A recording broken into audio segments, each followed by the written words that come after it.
everybody, and welcome back to the third session in our Faithful Thinking series, where we talk about some of the big questions around our faith.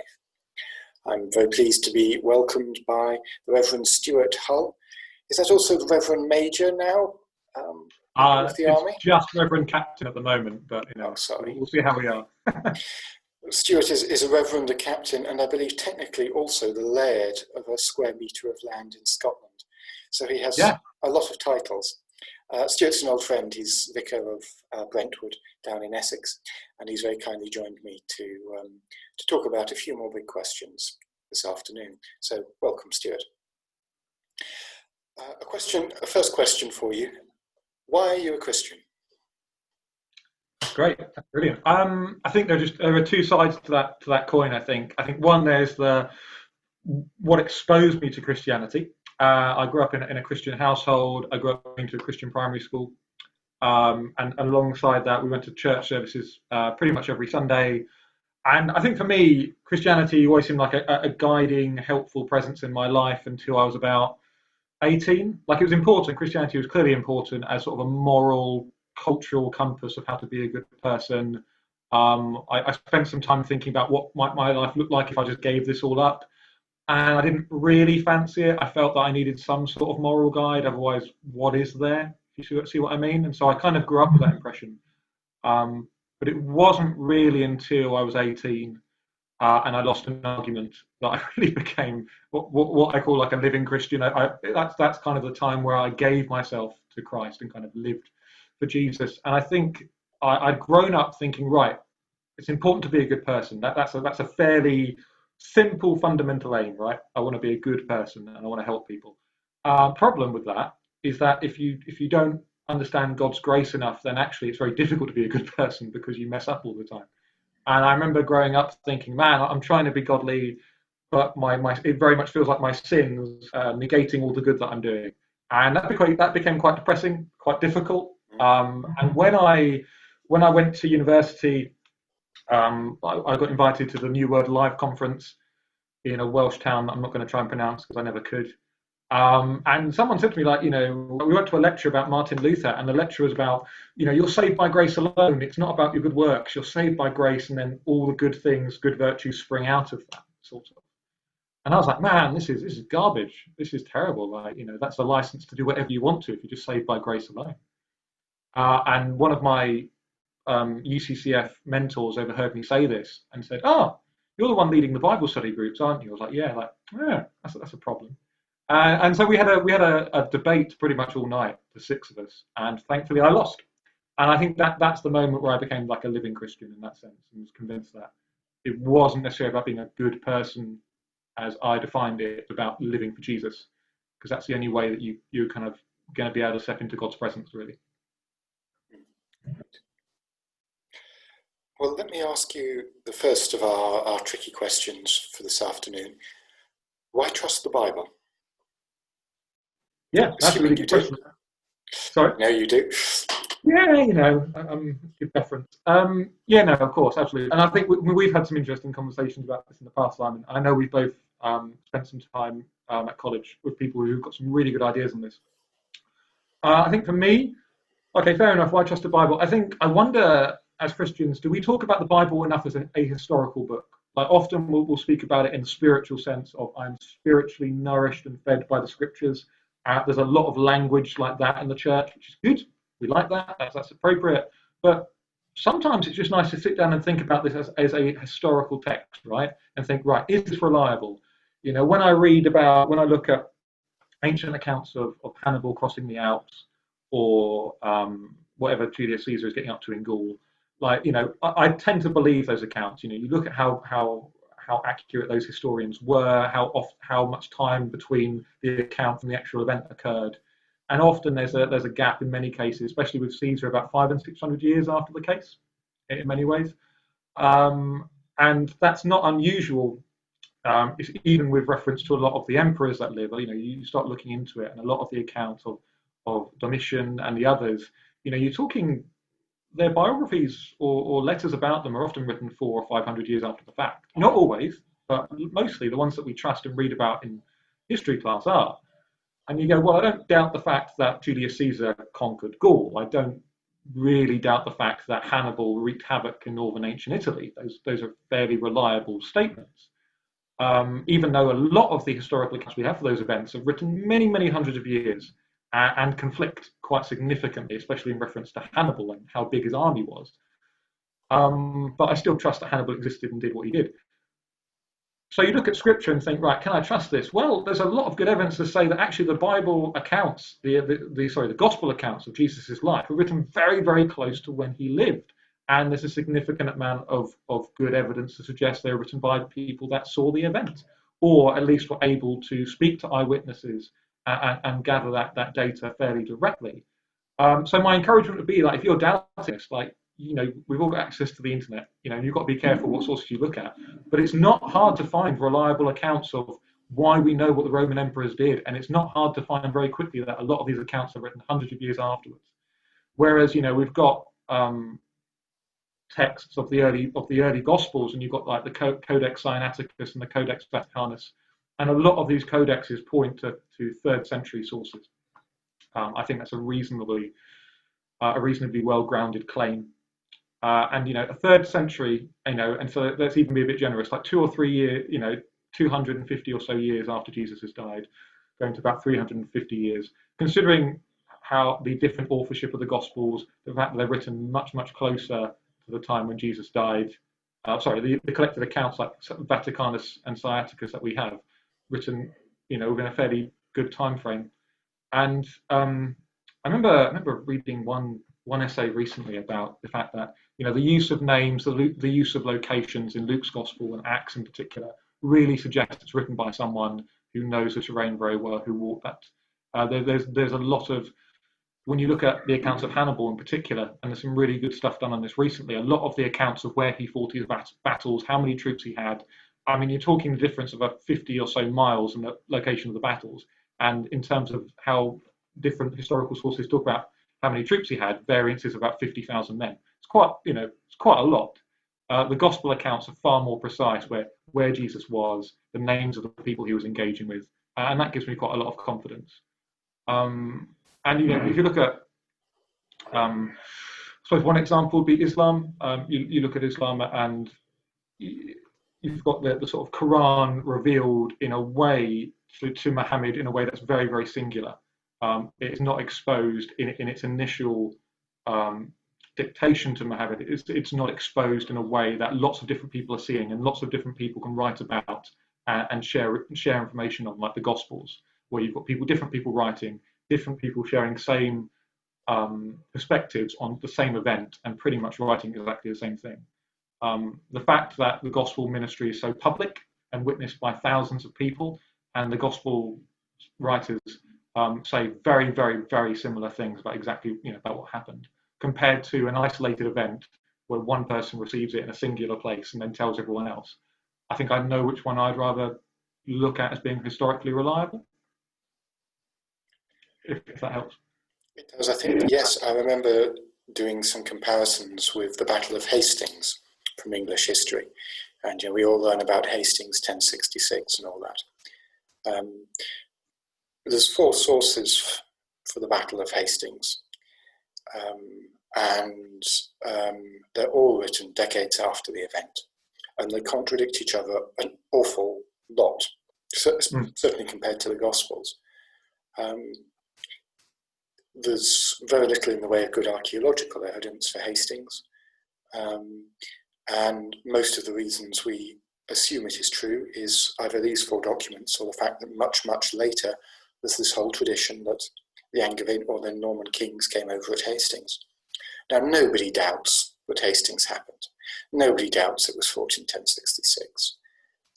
But actually the evidence for it is probably worse, objectively speaking, than the evidence of the Gospels for the life of Jesus.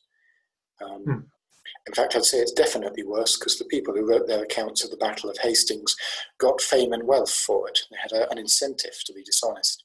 The people who wrote the New Testament got death, torture, and exile. They had no reason to make stuff up and every reason to be faithful to what they knew was true. Yes, they witnessed to they witnessed to their sincerity by their blood in many cases. Mm.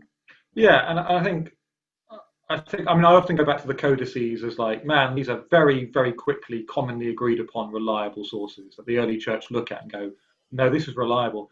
And I think we often get into the habit of the Da Vinci Code problem of thinking, oh man, at some point a church council went, boom, this is scripture.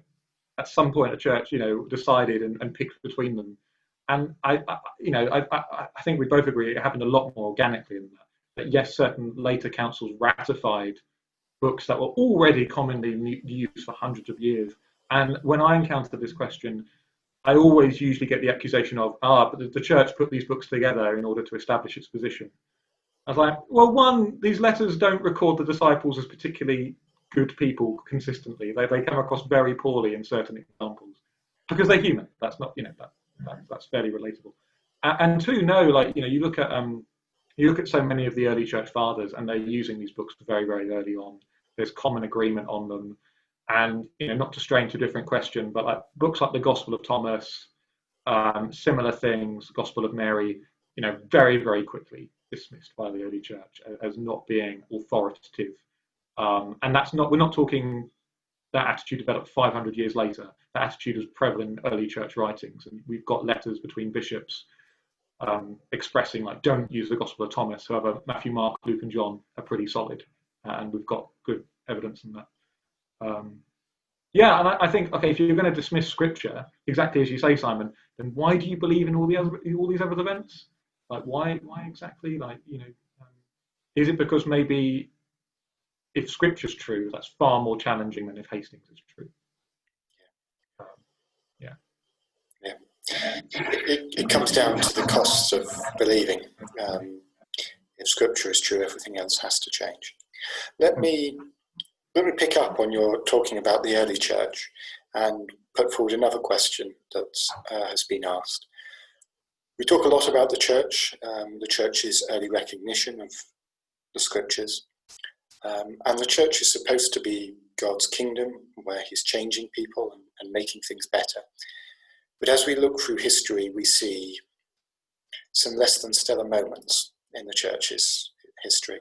So the question is, if the church is supposed to be where God is making people better, why has it done so much bad stuff? Yeah, that's great. It's pretty interesting stuff, isn't it?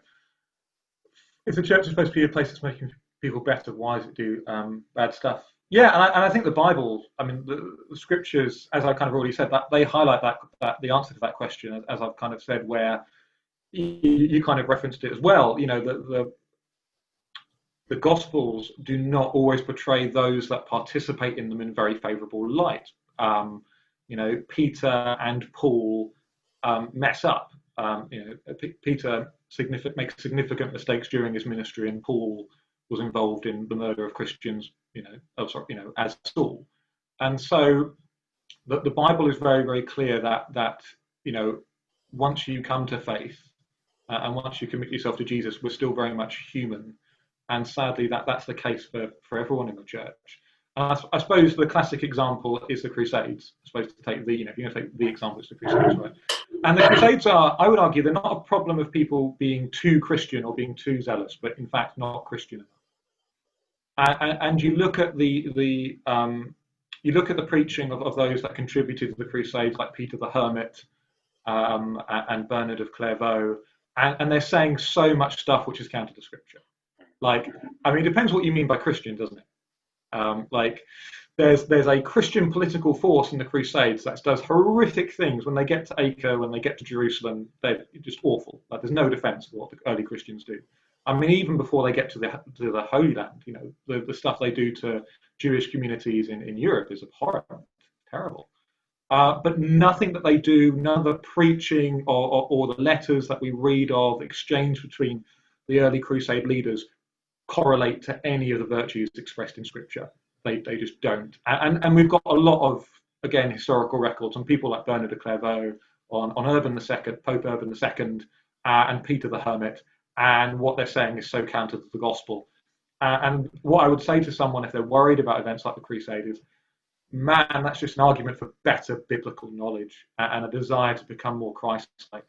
And Christianity is powerful. Faith is powerful. Faith in anything is powerful, right? You can use faith in anything to justify whatever you like, whether that's faith in Christianity or um, any religion or politics or a politician or a movement or anything. Like you can utilize that if you're savvy enough to your own advantage to achieve any material end. Any faith can be abused simply because Christianity has a few times just means that it's one belief system out of many that anyone can turn on their head to gain what they want out of it. People like Bernard de Clairvaux, very charismatic preachers. Peter the Hermit was was terrible, was just awful, but very charismatic, good at inspiring people. And it goes back, I think, to that warning we get in Corinthians about it is not being wise in the way that the world is wise.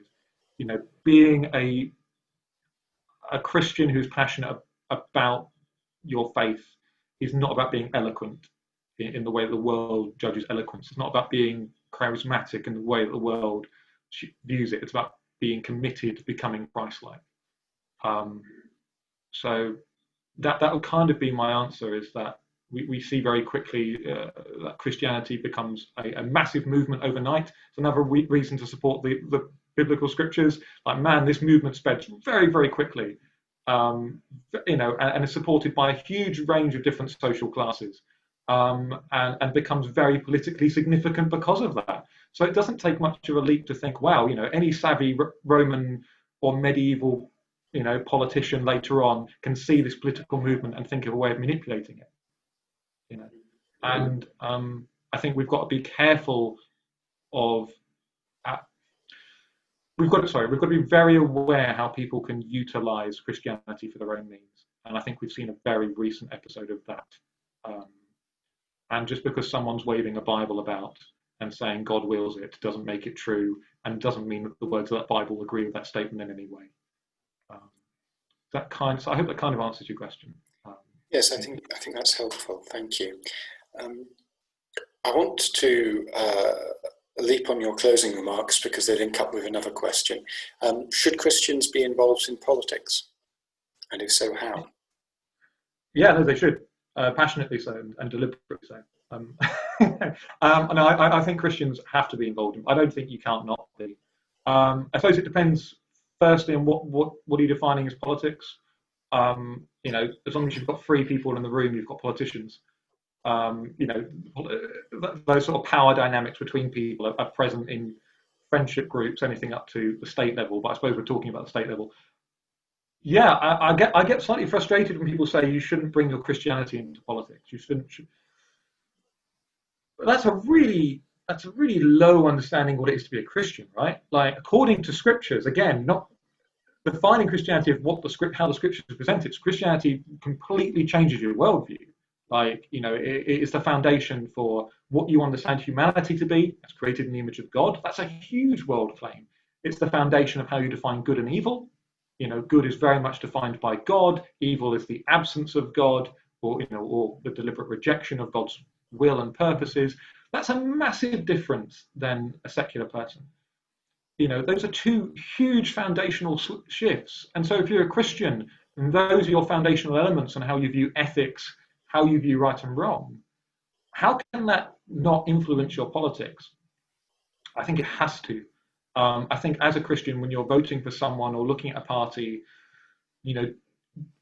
is the way that they're talking about human life or the dignity of human life or the will of God for the world coherent with Scripture? Obviously, politicians aren't going to use that language, but you can kind of suss out, is voting for this party going to support what a Christian view for the world, or is it going to deliberately act against it? And if I'm honest, I know some people really struggle with this. I think it's very, very hard to vote as a Christian in a culture which is increasingly secular in the way that it's defining human life and the purpose of the state. And I would have increasing sympathy for Christians who felt that they couldn't vote for mainstream parties because of that. I think we're under a lot of pressure that you have to vote. If you don't vote during election, you lose your democratic rights, which is funny. I have increasing sympathy towards Christians that just don't feel that they can, or vote for very, very minor parties, because that's that is the best thing to do for them, because the major parties are saying things that as a Christian you can't support.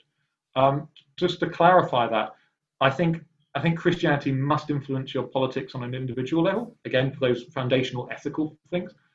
I wouldn't necessarily say that there's much in the Bible to support the idea of the institutional church influencing politics. I think, render unto Caesar what is Caesar's and render unto God what is God's. I'd be very cautious of senior church leaders having too much of a sway in the political realm. One, because I believe in liberty. I think liberty is really important. I was preaching on this morning.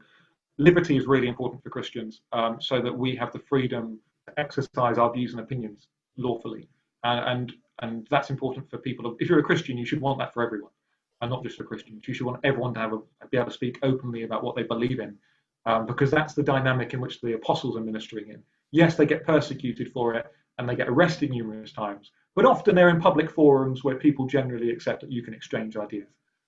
So I think that Christians need to advocate for religious liberty and tolerance for everyone. I think that brings great benefit to the church, and it's the right thing to do. And so I would be very, very cautious before any particular faith group has too much of an influence in politics. That would concern me. If that makes sense. I don't think that's the role of senior church leadership. I do think that it may be appropriate for church leaders to speak out on political issues. I think you have to judge those moments very carefully. I think you have to ask, as a senior church leader, for example, a bishop, why you're speaking out. But yeah, I think that would be where I believe Scripture speaks into that. I think Scripture teaches us to respect the state, not to expect the state to always act in a Christian way. But we are expected to honour and respect authority. But I don't believe we should ever impose an institutional church structure in a way that would bring the faith into ill repute.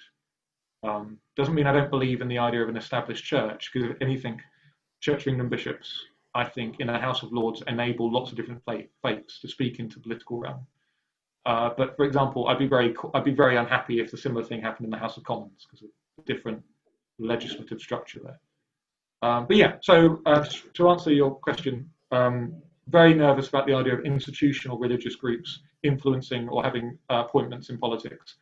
But I think as a Christian, you have to get involved in politics. I think I'd almost go so far to say that's your duty to get involved as a Christian. I think it's one of the areas where we perhaps bear the scars of the excesses of previous generations and ages, when there has in the past been unhelpful involvement in politics, often, as you say, by the institutional church or by Christian groups in a way that has said, if you are a Christian, you must vote for this party. Yeah. And the truth is that in modern Britain, you can make a case as a Christian for voting for a number of different parties or standing in different places on the political spectrum. Christianity gives you principles. It doesn't necessarily tell you how to work them out in modern Britain. And Christians will often disagree about the means, even if they agree about the ends. Yeah. So I think, as you say, it's important not to have a set Christian party line, but for each Christian to, as best they can, work out how their vote can be used to advance what Christianity teaches us is most important. We might come to different conclusions on that, but we can, I hope, still be part of the same church. We're working together in slightly different ways to what we're told is the good. Sorry, yeah, absolutely. And I think just to add on to that, one of the things that I think I see increasingly discussed about is the idea that the secular or the atheist position is neutral. And I think we're seeing a lot more of this language of, don't bring Christianity into this. We want to be unbiased. I'm like, man, it's hard to be. Have you ever been unbiased? Like, you can't. I mean, I think the father of what was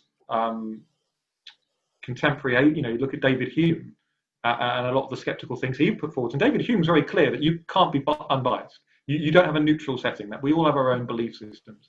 And I think I do think there is something in saying, look, if you're an atheist, you have a belief system. You absolutely do. You will tip. I've not met an atheist who doesn't believe in a good or bad person. I just haven't. Even those that claim to be completely void of a moral structure, like they would still object if I punched them and stole their wallet, because they'd feel that not only was hurtful, it was morally wrong.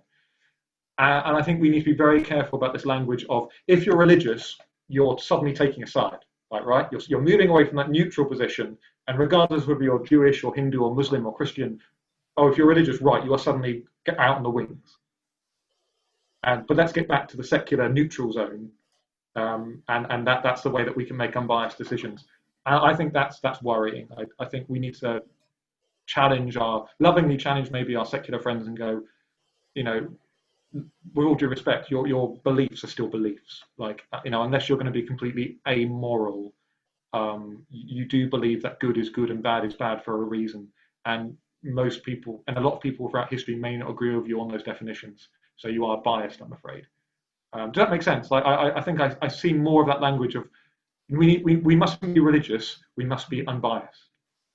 And I don't think there's much to support that claim. If you don't have any belief or value system, you're not capable of functioning as a human being, because you can't make choices between two outcomes. Everybody has a value system, everybody has a belief system. It may or may not be correct, but everybody comes with a set of beliefs and a set of priorities. Well, I'm conscious we've been talking for a little while. Thank you, Stuart. That's been a really interesting and helpful discussion, I think, and I hope it's interesting to all of you. Please do keep watching Faithful Thinking, and we'll be back in a few days' time. Thank you very much. God bless.